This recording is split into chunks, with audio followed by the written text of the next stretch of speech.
Thank you Kartikeya and thank you everyone for letting me speak. मुझे topic है मेरा topic है समुद्र मंथन के बारे में। ये एक पौराणिक कथा है। बट मैं इसके थोड़े से इसके बारे में जो लिखा पढ़ा गया है और इसको क्यों सिंबॉलिक वे में देखना चाहिए उस पर बात करना चाहूंगा। बिफोर आई गो टू समुद्र मंथन मैं थोड़ा एक बैकग्राउंड पे आता हूँ कि समुद्र मंथन बेसिकली सागर को मथा गया था। एंड हिंदू स्क्रिप्चर्स और mythology have an interesting story about origin of Sagar also, कि ये सागर कैसे बना, समुद्र कैसे बना। तो भगवान राम जो हैं, मैं थोड़ा सा इसके बैक स्टोरी पे आता हूँ कि भगवान राम है, उनके एक पूर्वज थे महाराजा सगर। और महाराजा सगर के यहाँ अश्वमेध यज्ञ हुआ था। हालांकि अश्वमेध ज्यादा सही शब्द होना चाहिए, पर कॉमनली वी यूज अश्वमेध यज्ञ। वो हुआ था और किन्हीं कारणों से एक ऋषि ने उनका घोड़ा छिपा दिया था। कुछ निजी दुश्मनी थी। और उसके बाद राजा सगर के 60,000 मानस पुत्र थे। उन लोगों ने अपनी सेना लेकर धरती खोदना शुरू किया। Again this is a story, this is not the actual topic. धरती को खोदना शुरू किया और खोदते खोदते वो इतना विशाल एरिया कवर कर गए कि दैट वाज लाइक अ सी। और चूंकि राजा सगर के आदेश पे खोदा गया था तो उसका नाम सागर पड़ा। एंड फ्रॉम देयर समुद्र बना। ये कहानी आती है, वी ऑल नो, ऐसे बहुत सारे सिंबॉलिक स्टोरीज हमारे पास हैं। ये कहानी आती है रामायण में। एंड रामायण से एक बात और है, उसके बाद मैं आगे बढ़ता हूँ कि शिव पार्वती का विवाह भी हमें रामचरित मानस में ही ज्यादा डिटेल में मिलता है। एंड राम और रावण का जब हम कंपेयर करते हैं तो एक बहुत अच्छी बात कही गई है कि राम और रावण में, अभी हम लोग डिस्कस भी कर रहे थे कि रावण भी बहुत बड़े भक्त थे। राम और रावण में वेल्दियर रावण था। राम और रावण में भक्ति ज्यादा रावण ने की। राम और रावण में सेना बड़ी रावण की थी। राम और रावण में आयु में भी रावण बड़ा था। एक चीज थी जिसमें राम रावण से आगे थे और वो थी चरित्र। और इसलिए जब तुलसी ने लिखा तो उन्होंने राम मानस नहीं लिखा, रामचरित मानस लिखा। This Ramcharitmanas is the biggest source of Ramayana in contemporary world. और रामचरित मानस के ही समकालीन हमें जो मिलते हैं पुराण मिलते हैं। तो बेसिकली मेरा आज का फोकस पुराण से उठाए हुए स्टोरीज पे ज्यादा रहेगा, क्योंकि पौराणिक कथाओं में पुराण ज्यादा यूज किया गया है। And I take references from Ramcharitmanas. Samudra Manthan की कहानी ये है कि देवता और असुर ये एक ही माँ के संतान हैं, एक ही पिता के संतान हैं। दिति और अदिति दो माएँ हैं और दो जातियां हैं, देवता और असुर। देवता को मानते हैं हम लोग द गुड साइड और असुर को द एविल साइड। असुरों के गुरु थे शुक्राचार्य। और उनके पास एक विद्या थी जिसे संजीवनी विद्या कहते हैं। संजीवनी विद्या इज लाइक, कोई अगर मर जाता है तो उसे कुछ समय के अंदर जीवित किया जा सकता है। और ये विद्या शुक्राचार्य के पास थी। इससे क्या हुआ कि एविल हावी होने लगे देवताओं पर। क्योंकि अब राक्षसों को मारेंगे तो उनके गुरु जिंदा कर देंगे। अब अगर जिंदा कर दे तो फिर अब कैसे हटाया जाए। तो देवताओं ने कहा कि क्या किया जाए। तो एक ही मास्टरमाइंड था उनके पास। तो चले गए विष्णु भगवान के पास कि भाई प्रभु देखिए कर्म करने जा रहे हैं, कांड हो जा रहा है, तो कुछ बताइए क्या किया जाए। लॉर्ड विष्णु सेड समुद्र के पास हल है। If they have the Sanjeevani Vidya you can have the amrit. अमृत पी लोगे अमर ही हो जाओगे, मरोगे ही नहीं, क्या ही कोई जिंदा करेगा। समुद्र मंथन अकेले संभव था नहीं। उसके लिए मंदराचल पर्वत एक काट कर लाया गया, उसको वहां बिठाया गया। वासुकी नाग थे, उसको रस्सी बनाई गई। और पर्वत डूबने लगा तो भगवान ने अपना दूसरा अवतार लिया जो कहते हैं कछुए का अवतार था, ये माना जाता है। एंड वो कछुए ने अपने पीठ पर बैलेंस किया, नहीं तो वो डूब जाता पर्वत, ऐसा कहा जाता है। अब कहानी आती है कि समुद्र मंथन के लिए राक्षस तो मान नहीं रहे थे। और देवता एक तरफ से खींचेंगे दूसरी तरफ भी खींचने वाला चाहिए। तो समुद्र मंथन वॉज द फर्स्ट टाइम जब यू नो कोलिएशन गवर्नमेंट बनी थी, देवता और राक्षसों ने मिलकर काम किया। एंड लालच क्या दिया गया कि आप लोगों के पास संजीवनी विद्या है, अगर आपके गुरु को ही कुछ हो गया तो। शुक्राचार्य के मन में आया कि बात सही है, चेले भी हमने ऐसे पाले हैं कि कोई बचा भी नहीं पाएगा। तो समुद्र मंथन के लिए माना गया। And now comes the story कि समुद्र मंथन से कितने रत्न निकले।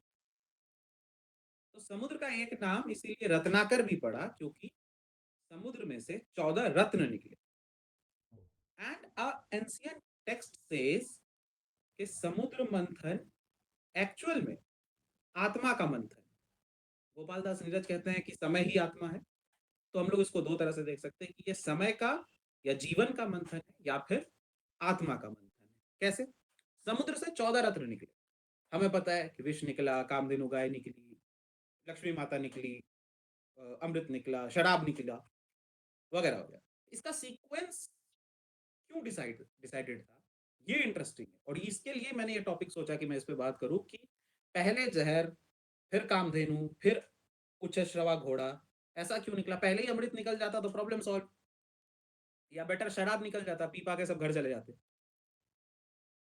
तो there's a sequence beyond mythology. समुद्र मंथन इज अ प्रोफाउंड मेटाफर, ऐसा माना जाता है कि ओशियन जो है वो रिप्रेजेंट करता है ह्यूमन माइंड को, और वो जो चर्निंग है, जो वासुकी है, वो एफर्ट्स को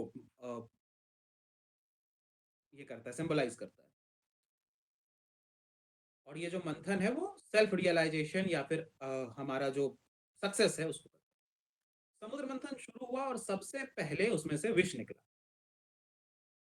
उस विष का नाम था कालकूट, और ये बहुत हलाहल विष था। सबसे पहले विष निकला, और हम सब जानते हैं इसको शिवजी ने ग्रहण कर लिया था। यहाँ पर राई मासूम रजा बहुत बड़े शायर हुए, उन्होंने डायलॉग लिखे थे एक प्ले के, और उसमें बहुत अच्छी बात कही। वो शिव कहते हैं कि विष जो है वो सिर्फ एक कालकूट के नाम से नहीं, मनुष्य जो है वो एक ऐसा जीव है जो विष के ही बीच पला बड़ा है, जिसमें से चार अश्लीलता, आलस्य, लोभ और मद है। दिस इज व्हाट राहिम मासूम रजा से। अगेन उसी प्ले में आगे विष्णु का जो कैरेक्टर प्ले कर रहे हैं वो कहते हैं कि ये विष भी मानव की ही देन है। जो चीज, जो वस्तु उन्हें जरूरी लगती है वो अपने साथ रखते हैं, और हर गैर जरूरी चीज को पानी में फेंक देते हैं, जिसे आधुनिक दिनों में प्रदूषण कहा जाता है। इसी प्रदूषण ने विष का रूप ले लिया। Yes, today top 75 worst polluted cities में 70 भारत के। तो राई मासूम रजा वाज राइट। सबसे पहले विष क्यों निकला? क्योंकि ये समुद्र मंथन अगर हम लोग अपने आत्मा का मंथन, अपने जीवन का मंथन मानते हैं, तो किसी भी रास्ते में when we will start walking, सबसे पहले हमें अपमान, उपहास, निंदा झेलनी पड़ेगी। You will start anything new, people will say नहीं होगा, तुमसे ना हो पाएगा। फॉर एग्जाम्पल, आप कोई एक इंस्टाग्राम पेज बनाते हो और आप कोशिश करते हो कि उस पर कंसिस्टेंटली अच्छा कंटेंट डालो, people will try to just pull you like crabs. ये विष है, ये जहर है जो समाज हम पर थोपता है, जिसे शिव बनकर पीना पड़ेगा। और अगर आपने इस विष को पी लिया, अपमान को सह लिया, तो आपको दूसरा रत्न मिलेगा, कामधेनु। समुद्र से कामधेनु निकली, which is skill, which is प्रतिभा। और कामधेनु को पाने का मतलब है, जब आपके पास प्रतिभा आ गई तो आपको दूसरों पर निर्भर नहीं रहना पड़ेगा। जब मन करेगा प्रतिभा का दूध निकाल के आगे बढ़ जाओ। अगर आपने अपने प्रतिभाओं पे सम्मान पा लिया, संतुलन पा लिया, तो तीसरा रत्न आएगा, जो उच्च श्रवा नाम का घोड़ा है। वो घोड़ा है जिसमें पंख लगे हुए हैं, और इसका सिमिलर डिपिक्शन हमें जो है इस्लाम में भी मिलता है। ये पंख लगा हुआ घोड़ा का क्या अर्थ है, ये क्या सिंबल बता रहा है? कामधेनु हमारे पास आ गई, हमारे पास प्रतिभा है, स्किल्स है। अब अगर हमने अपने स्किल्स को संभाल के रख लिया, तो हमारे काम करने में गति आ जाएगी, स्पीड आ जाएगा, our flow will be better. यानी उच्छश्रवा नाम का अश्व भी हमारे अंदर आ जाएगा, हमें समझ आएगा। और ये तीसरा रत्न भी हमारे लिए जरूरी हो जाएगा।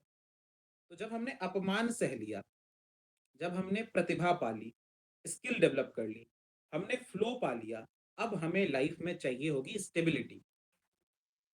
We need to get stable अपने काम को लेके। और तभी चौथा रत्न आता है विच इज एहरावत, जो हाथी है। एंड हाथी is the symbol of stability. पुराने लोग बताते होंगे कि गांव में हाथी आता है तो महिलाएं ईख खिलाने, केला खिलाने चली जाती है। हाथी को देख के गांव के लोग खुश हो जाते थे। सिर्फ एक ही स्पीसीज है दुनिया में जो हाथी को देख के खुश नहीं होता था, चिढ़ जाता था, वो कुत्ता है। तो जब कोई भी हाथी जाता है तो पीछे पीछे कुत्ते भौंकने लगते हैं। और भौंक के, अच्छा सामने नहीं भौंकेंगे, सामने नहीं भौंकेंगे, पीछे पीछे भौंकेंगे। और हाथी आनंद लेता हुआ जब चला जाएगा तो एक दूसरे को देख के बोलेंगे अच्छा भौंका कि नहीं भौंका। तो जब अपमान को सह के, अपने स्किल को डेवलप करके, अपने काम में स्पीड और फ्लो मेंटेन करके हम लोग फाइनली स्टेबल होने लगेंगे, अपने चीज पे जमने लगेंगे, तो जरूर हमारे पास वापस कुछ निंदनीय पशु आ जाएंगे। जब इसको भी काबू कर लिया, चौथा रत्न भी पा लिया, तो पांचवा रत्न निकलेगा। सीक्वेंस ध्यान रखना आप लोग।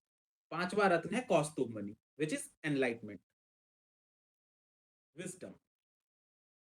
अगर चार रत्नों को पा लिया तो पांचवा रत्न आएगा, हम विजडम हमारे पास डेवलप होगी और हम चीजों को टैकल करना सीख जाएंगे। और अगर ये सारी चीजें आ गई तो हमें कल्प वृक्ष मिल जाएगा, जो छठा रत्न है। कल्प वृक्ष यानी सरलता, काम में बाधाएं कम होगी।